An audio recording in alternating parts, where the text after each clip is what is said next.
On April 22, 2025, a deadly attack took place in the India-administered Kashmir region, where 26 non-Muslim Indian tourists were killed. According to India, the attack was carried out by an armed group linked to organizations based in Pakistan, specifically Lashkar-e-Taiba and Yashim. 2025.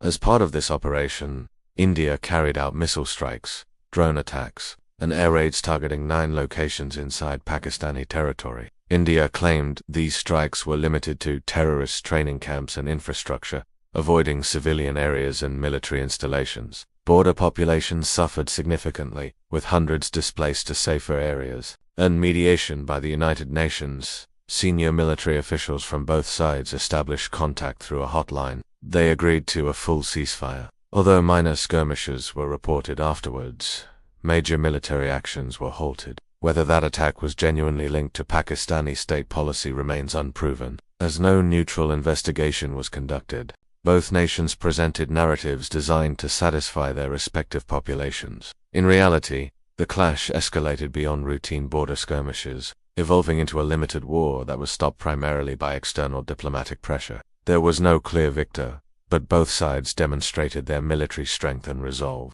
Both countries claimed to have shot down each other's fighter jets, though independent verification of these claims was not possible. India argued that its operations were defensive actions against terrorism, while Pakistan viewed them as outright aggression requiring a military response. The outcome was that both countries suffered limited losses. Dozens were killed or injured, hundreds of civilians displaced. But full-scale war was averted due to international pressure. According to the Indian government, over 100 terrorists were killed. However, in areas like Muzaffarabad, Kotli, Bog, and Hajira, civilian casualties were reported, and several buildings were destroyed.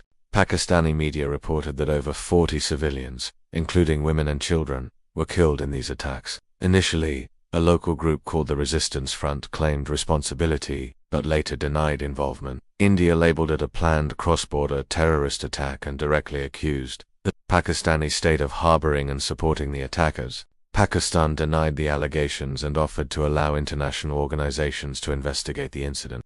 Using this attack as justification, India launched a military operation named Operation Sinjoor on the night of May 7. In response, Pakistan considered India's actions an attack on its sovereignty, and immediately launched counterstrikes under Operation Banyan Omar. Pakistan targeted Indian military posts, air defense installations, and supply depots in Rajauri and Jammu using drones, rockets, and heavy artillery. Some military targets in India's Punjab and Himachal Pradesh were also reportedly hit. Pakistan claimed that several Indian soldiers were killed and multiple military installations were destroyed. India, however, described the Pakistani attacks as limited and said damage was controlled. For 4 days, intense shelling, drone attacks, airstrikes, and rocket fire continued between the two countries. On May 10, after intense international pressure, particularly from the United States, Chinese diplomatic intervention, this escalation was initiated by India,